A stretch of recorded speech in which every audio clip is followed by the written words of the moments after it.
Question दिया गया है, क्वेश्चन है हाइट एंड डिस्टेंस यानी कि एप्लीकेशन ऑफ ट्रिग्नोमेट्री। क्या दिया गया question? The height of the temple is 18 metre. एक टेम्पल है जिसकी हाइट कितनी दी गई है? 18 मीटर दी गई है। कह रहा from the top of the temple the angle of elevation of the top of the building on the opposite side of the road is 60 degree. Temple के टॉप से, टेम्पल के टॉप से बिल्डिंग के top का, जो कहाँ स्थित है बिल्डिंग? रोड के दूसरी साइड में, रोड के दूसरी साइड में, यानी कि जहां मंदिर है मंदिर के अपोजिट यानी सामने रोड की दूसरी साइड में क्या है? आपकी बिल्डिंग है। तो मंदिर के यानी टेम्पल के टॉप से बिल्डिंग के टॉप का जो एंगल ऑफ एलिवेशन वो कितना दिया गया है? 60 डिग्री दिया गया। बात समझ में आई? एक मंदिर है, मंदिर कहाँ है? रोड के इस साइड में है, और जो बिल्डिंग है रोड के दूसरी साइड में यानी कि आमने सामने है। एक रोड की इस तरफ है, एक रोड के इस तरफ है। तो जो मंदिर है, मंदिर की जो हाइट दी गई 18 मीटर है, उस मंदिर के टॉप से यानी कि उसके टॉप पॉइंट से बिल्डिंग के टॉप का जो एंगल ऑफ एलिवेशन है वो कितना है? 60 डिग्री दिया गया है। फिर कह रहा है the angle of the depression of the foot of the building, और मंदिर के टॉप से बिल्डिंग के फुट का जो एंगल ऑफ डिप्रेशन है वो कितना दिया गया है?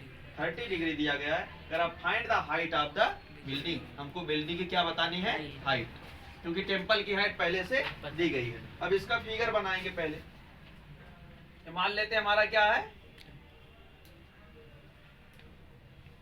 ये आपका क्या है? ये आपका है मंदिर, टेम्पल, ठीक है ना।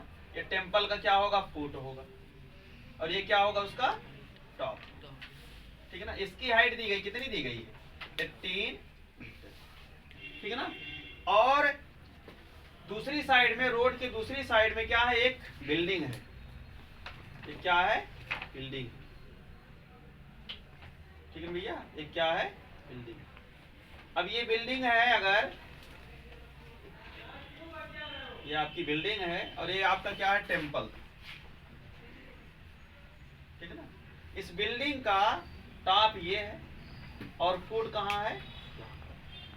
कह रहा है कि मंदिर के टॉप से बिल्डिंग के टॉप का जो एंगल ऑफ एलिवेशन है वो कितना है? 60 डिग्री है। तो एंगल ऑफ एलिवेशन बनाएंगे हम लोग। ये जो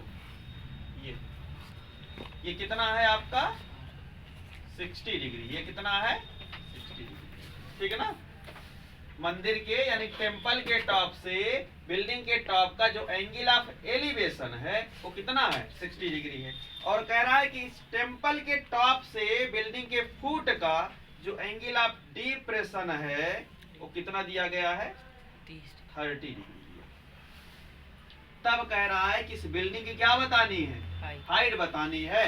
तो बिल्डिंग की हाइट कैसे निकालेंगे? ये मान लो आपका पॉइंट ए है, ये आपका पॉइंट क्या है? ए, ठीक है ना।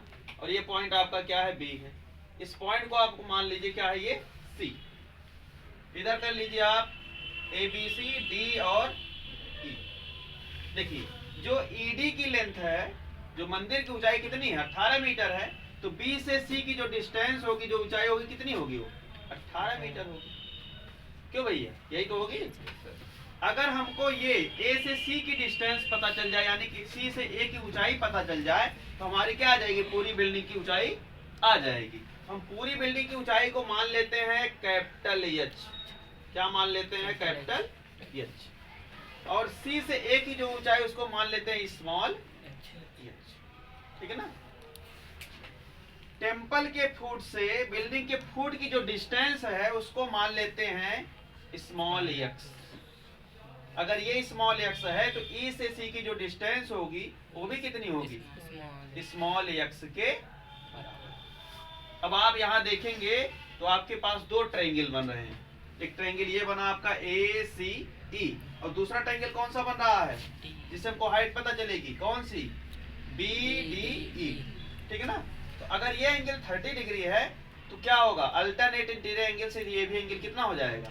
30 डिग्री आएगा। दो ट्रायंगल, इस ट्रायंगल का यूज करेंगे और इस ट्रायंगल का यूज करेंगे, ठीक है ना। तो जो चीजें माने पहले उसको हम लोग लिखते हैं। क्या लिखेंगे? Let the height of the building is equal to capital H, ठीक है ना। तो देयरफॉर कैपिटल एच क्या हो जाएगा, कैपिटल एच इक्वल टू हो जाएगा AC प्लस BC, होगा कि नहीं होगा।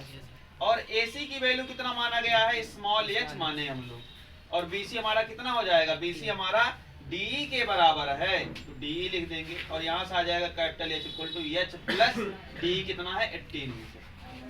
तो ये हो गई आपके बिल्डिंग की हाइट, और इस बिल्डिंग की हाइट निकालने के लिए हमको स्मॉल एच निकालना पड़ेगा, और स्मॉल एच निकालने के लिए हमको क्या चाहिए, पहले x की वैल्यू चाहिए। तो अगर हमको पहले x की वैल्यू चाहिए तो हमको सबसे पहले ट्रायंगल कौन सा लेना पड़ेगा, BDE। तो हम लोग शुरू करते हैं, लिखते हैं इन ट्रायंगल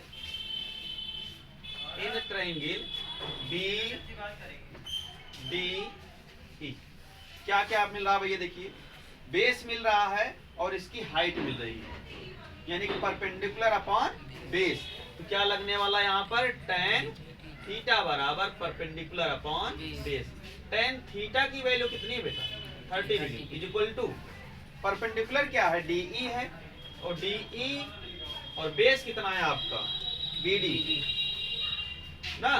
तो tan 30 की वैल्यू 1/√3, DE का मान कितना है 18, और BD कितना है आपका, x क्रॉस मल्टीप्लाई कर लेंगे तो x इक्वल टू आ जाएगा 18√3 मीटर। ये x आ गया, यानी कि दोनों टेम्पल के फुट से बिल्डिंग के फुट की जो डिस्टेंस है वो कितनी है, 18√3 मीटर, ठीक है ना। अब आगे अगर हमको x की वैल्यू पता चल गई, हम अब इस ट्रायंगल का यूज करेंगे ACE का। नाउ क्यों करेंगे, क्योंकि हमको स्मॉल h चाहिए, C से A की ऊंचाई चाहिए ना।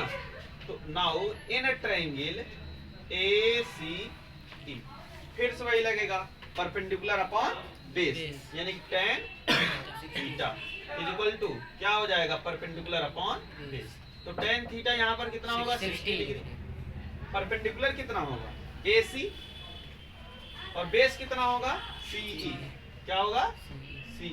tan 60 डिग्री वैल्यू कितनी आएगी, √3। AC कितना है, स्मॉल h है, और CE आपका कितना है, x है ना। क्रॉस मल्टीप्लाई करेंगे यहाँ पर तो क्या आ जाएगा, स्मॉल h इक्वल टू हो जाएगा √3x, और x की वैल्यू कितनी निकाले हैं, ऊपर निकाल चुके हैं। तो यहाँ पर x की वैल्यू हम लोग रखेंगे तो हो जाएगा h इक्वल टू, अगर इसको कर ले इक्वेशन नंबर फर्स्ट, तो यहाँ आएगा √3 इंटू 18√3। √3 का √3 से मल्टीप्लाई कितना होगा, 3 होगा, और 18 गुणे 3 कितना हो जाएगा, 18 इंटू 3 कितना आएगा भैया, 18 तो नीचे घटाते हैं 54, 54 मीटर। ये 54 मीटर कौन सी ऊंचाई आई, C से A की ऊंचाई आई। तो इसलिए हमारी बिल्डिंग की ऊंचाई क्या हो जाएगी, therefore the height of the building